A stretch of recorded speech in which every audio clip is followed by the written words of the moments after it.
O Senhor esteja convosco. Ele está no meio de nós. Proclamação do Evangelho de Jesus Cristo, segundo Lucas. Glória a vós, Senhor.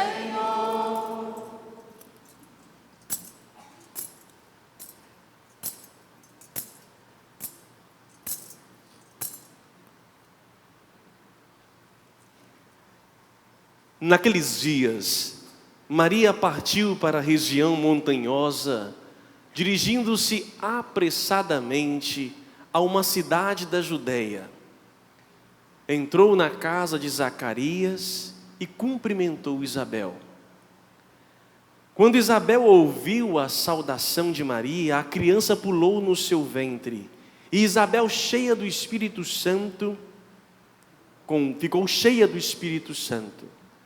Com um grande grito, exclamou: Bendita és tu entre as mulheres, e bendito é o fruto do teu ventre. Como posso merecer que a mãe do meu Senhor me venha visitar?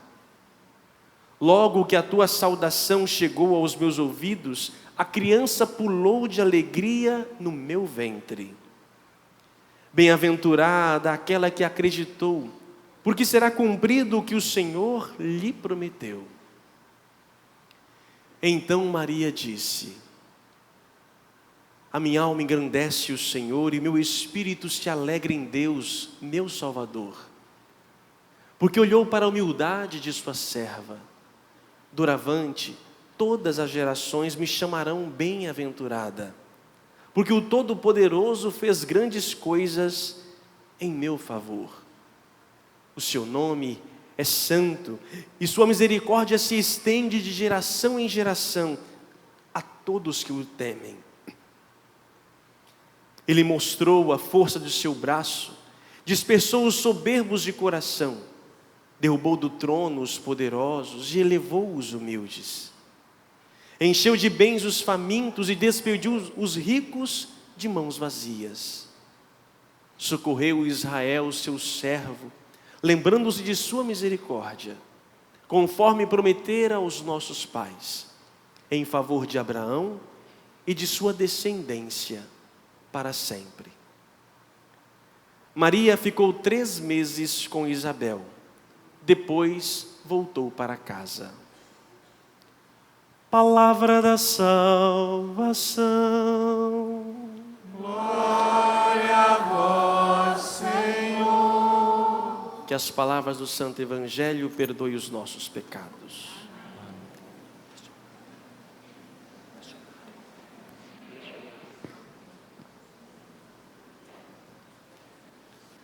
Prezados irmãos, depois de alguns domingos acompanhar a sequência do Evangelho de João, capítulo 6, falando do pão da vida, multiplicação, hoje deveríamos continuá-la. Só que no Brasil, em nosso Brasil, muda um pouco. O dia de ontem, dia 15 de agosto, é o dia da Assunção de Nossa Senhora. No Brasil, esse dia, quando cai durante a semana, se joga para o domingo. Por isso, então, a gente muda a tonalidade da reflexão sequencial para falar um pouco desse importante dogma, essa verdade de fé de Maria assunta ao céu. Isso está na Bíblia? Não e sim. O que isso tem a ver conosco? Algo há tanto tempo atrás? Tudo.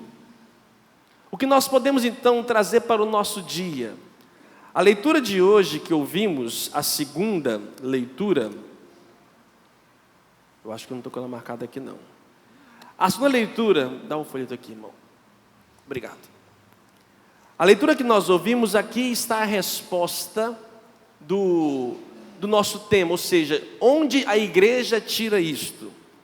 A leitura tirada do livro de Coríntios, São Paulo chega à conclusão: se por um homem entrou o pecado e a morte no mundo, e todos pecaram, todos morreram por Adão, Por outro homem, Jesus Cristo, vai entrar então a salvação, a ressurreição.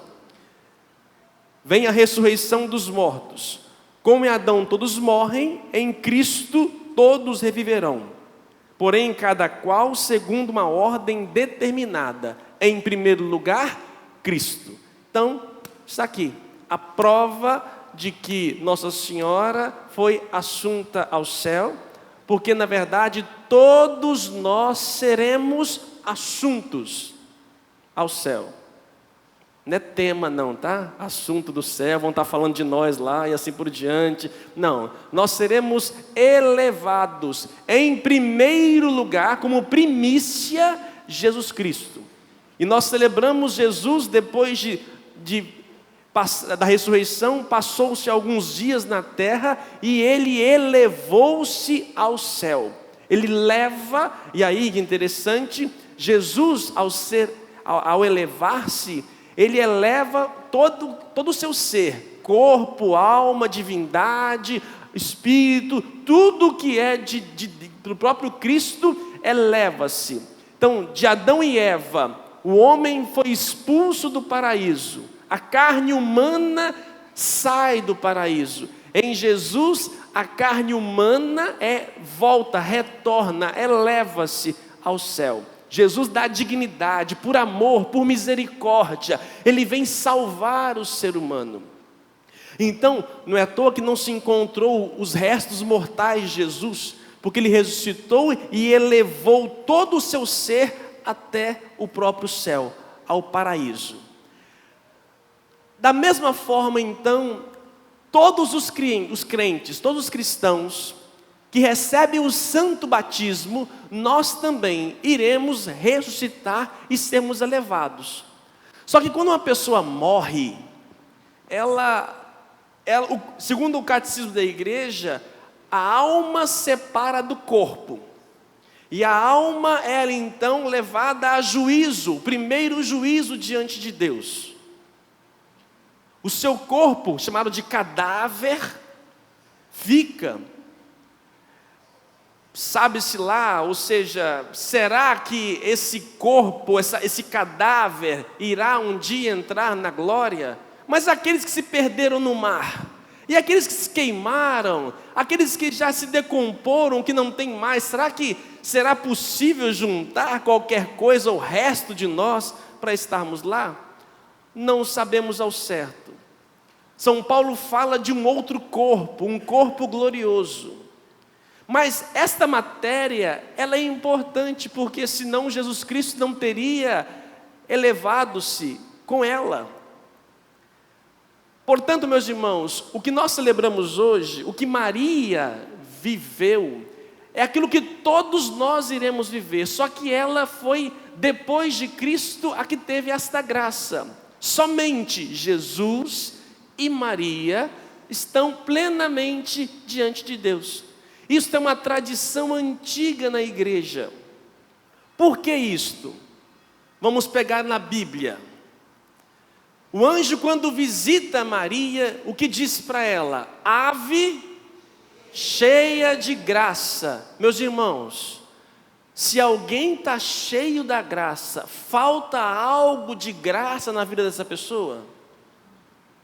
Se um ser humano é cheio da graça, ou seja, não cabe mais graça nele. Assim, o anjo vai dizer, Maria, ave cheia de graça. Tudo que é da graça que um ser humano pode ter e possuir e viver, ela estava plena, cheia. Daí a igreja vai então, também a partir disso, vai vincular um outro dogma, que Maria foi preservada por graça de Deus. Se o anjo fala que era cheia da graça, então não tinha pecado nela. Se a graça estava plena nela, não tem condições alguém estar cheio da graça e ao mesmo tempo estar em pecado. Se tem o pecado, então tem parte da graça na pessoa, não está plena. Assim Maria foi, por vontade divina, preservada do pecado. A Imaculada Conceição. viveu a sua vida inteira por graça. Ela tinha uma graça, ela estava, não uma, né? Ela tinha todas as graças, todas, estava cheia da graça de Deus, para poder gerar o Salvador. A carne divina, a carne de Cristo, o sangue, passa por essa mulher. Quem dá materialidade a Deus é a figura de Maria, é a pessoa de Maria, não por ela, porque foi escolhida.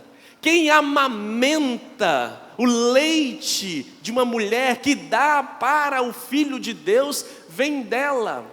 Assim como uma mulher que grávida se preocupa para não comer um alimento, para poder não contaminar, não prejudicar a vida de uma criança, Deus preparou alguém para que não contaminasse nada, e não é só de alimento, do ser homem, do ser pessoa, ela foi preservada.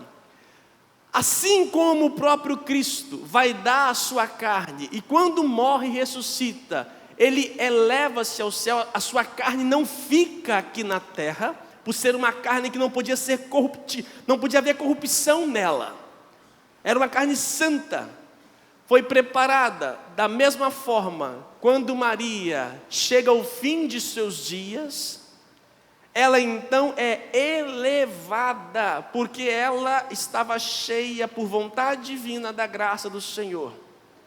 Aqui, meus irmãos, podemos dizer que é o exemplo de ser humano, que o ser humano deve ser, como o ser humano deve buscar, estar cheio da graça. Nós temos que buscar esta graça divina. Foi esta graça que Adão e Eva perderam no paraíso, que entrou o pecado no mundo, mas que Jesus nos trouxe pela sua misericórdia, e desta maneira nós recebemos uma força. A graça é uma força, é uma presença, é a ação de Deus dentro de nós, que nos ajuda, que nos santifica, que nos purifica. E Maria estava cheia, chegando ao fim de suas dias. Alguns dizem se ela morreu ou não morreu, ou alguns falam de adormição de Maria. Por que isto? Por que alguns dizem que ela não morreu? Porque a morte é consequência do pecado. É do pecado que entra a morte. E como ela está cheia da graça, segundo alguns, isso é a tradição da igreja de muitos séculos, segundo alguns então, ela teria dormido profundamente e assim elevado. Ah, mas Jesus morreu. Sim, ele morreu porque tinha uma missão de resgatar. Ele também não precisava morrer, mas ele vai para poder ir até a mansão dos infernos, dos mortos, para poder salvar o velho Adão e abrir a porta do paraíso. Meus irmãos, o que isso tem a ver conosco? Tudo. Porque também nós somos chamados a estar no céu. O nosso lugar é o céu. O meu lugar é o céu. A nossa casa é o céu. E, lógico, não podemos viver alienadamente, só pensando no depois de amanhã, e como se não tivéssemos que fazer, nos preocupar nada com aqui. Pelo contrário, o fato de querermos o céu, nós podemos antecipá-lo aqui nesta terra. Nós não podemos viver como se o mundo se esgotasse aqui nesta terra. Mais uma vez, essa solenidade nos fala da morte e da vida. Existe a continuidade nossa. O ser humano, embora por mais belo e gostoso, prazeroso seja viver, Deus nos colocou aqui para quê? Para viver, só isso. Deus viu que tudo era bom, colocou-nos aqui para viver. E a gente vive estressadamente, erradamente, por escolhas nossas. E Ele veio aqui para nos ensinar a viver. Estamos aqui para isso, a nossa missão é só viver. Agora, tem gente que não sabe viver. E quando então termina o nosso tempo aqui nesta terra, nós então iremos continuar a vida em Cristo. Tudo que é de Deus divino, Ele ressuscitará, Ele elevará. Assim como nós recebemos o pão da vida, o corpo, se a carne dele não ficou aqui na terra, foi elevada, se eu comungo da carne dele, a carne dele se mistura na minha carne, quando eu morrer, o que é dele, ele pega. Porque a mim já está misturado o que eu sou com ele. Eu e o Pai seremos um nele. Por isso que isso tem a ver conosco. Devemos nos esforçarmos para estar na graça divina. Não podemos nos acostumar simplesmente com as coisas terrenas. Maria estava cheia da graça e por isso leve. Se ela estivesse cheia de coisas, ficaria pesada. Não daria para subir. Os pesadinhos aí, ó. Os gordinhos, ó, difícil, hein? Mas esse gordinho aí não é um gordinho físico, não. Nem um gordinho gostoso. Esse gordinho aí é essa pessoa cheia de si mesma, cheia de coisas, de preocupação, de apegos. Essas pessoas, quando morrem, fica difícil subir. É difícil ser elevado, porque o seu coração está cheio de muitas outras coisas. Estamos vivendo aí em nosso país, hoje, dia de manifestação, para lá e para cá, milhares de pessoas se colocando a favor, contra, assim por diante.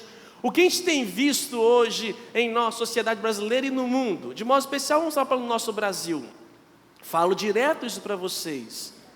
O que estamos passando é uma crise humana, do ser humano está em crise. Pessoas que vivem a sua corrupção em todos os níveis, gente. Todos os níveis. Nós temos que gritar contra a corrupção política, mas a corrupção às vezes nos nossos negócios. Quanta máfia entre empresas. Já falei várias vezes para vocês sobre isso. Vamos entrar lá nos hospitais, nos planos de saúde, vamos entrar lá no BNDES, vamos entrar no público e privado. No judiciário, vamos entrar em vários lugares. A corrupção está dilacerada. E não estou defendendo A e B aqui. A questão é que o ser humano está ficando... Porque o ser humano está preocupando cada vez mais somente com as coisas terrenas. Agarrado ao poder, ao dinheiro, ao poder, ao dinheiro, poder, ao dinheiro. E quando morre, não sobe, desce. Ah, vai descer, vai descer. Filho, Deus é misericórdia, Deus é amor. Mas eu digo sempre, mexer com o dinheiro do povo, enquanto o povo está passando fome e colocando no bolso, esse dinheiro é do inferno. Vai queimar no mármore do inferno. Não vai subir, pobre, vai subir não. Porque tirar de gente lá que tem direito, estão lá nas filas dos hospitais, necessitados, gente que está precisando, e aí estão roubando, construindo, crescendo cada vez mais, vivendo a sua riqueza na pobreza humana. Esse povo não sobe não, porque estão cheios do seu orgulho, da sua vontade. Maria estava cheia da graça, por isso elevou-se, foi elevada. E todo cristão tem que buscar para ser elevado também. Mas temos que fazer a nossa parte. É verdade que a salvação é dom de Deus, é graça de Deus. Mas eu tenho que buscar me esforçar para ser de Deus. Buscar estar cheio das coisas de Deus, cheio das graças divinas. É isso que torna a minha alma leve. E ao morrer, vou como uma pena subindo ao céu. Não é galinha não, tá, gente? Assim, meus irmãos, é isso que aprendemos com Maria. A igreja verifica e vê, Maria cheia da graça é elevada. A leitura primeiro do Apocalipse, muito interessante, né? Uma mulher vestida de sol. Esta mulher é a figura da igreja. Sol é quem? Cristo. Mas essa mulher também é simbolizada por Maria. Uma mulher vestida de Cristo, de Deus. Nós temos que nos vestir de Cristo. Vai dizer São Paulo aos Efésios, revestirmos da armadura divina. Nós temos que nos vestir, nos inebriarmos do próprio Deus. Mas estamos vestindo aí de quê? De corrupção, vestindo de vingança, de raiva, de ódio. Cristão, meus irmãos, que reivindica, não pode haver ódio. Eu posso ter, diz a palavra, bem-aventurados os que têm fome e sede de justiça, não de vingança. Fome e sede de justiça, e não justiça pelas próprias mãos. Justiça que vem realmente como justiça, como divina. Esse é bem-aventurado. Portanto, meus irmãos, em nossas atitudes, A, B, favor e contra, no nosso dia a dia, vamos nos revestir de Cristo, dessa luz de Cristo, porque assim é que nós um dia iremos subir. É verdade, como dizia, o céu começa aqui. Nós cristãos não vivemos somente esperando a morte depois do além, que vamos ter vida só lá. Não, eu posso estar leve aqui. Eu já antecipo o céu aqui. Mas eu posso também antecipar o inferno. Tudo depende de qual caminho eu vou escolher, ou de que coisa eu estou me enchendo. Talvez está cheia aí do seu marido, está cheia da sua mulher, está cheia do trabalho. Não, isso também não ajuda não. Temos que buscar estar cheios da graça divina. Não nos acostumemos ao pecado. Não nos acostumemos ao erro, não nos acostumemos à corrupção. Tem que gritar, tem que clamar, agora clame e grite em todos os níveis, não para os outros somente, mas que eu também seja e busque ser íntegro, e buscar para que todos nos esforcemos para sermos de Deus. Louvado seja o nosso Senhor Jesus Cristo.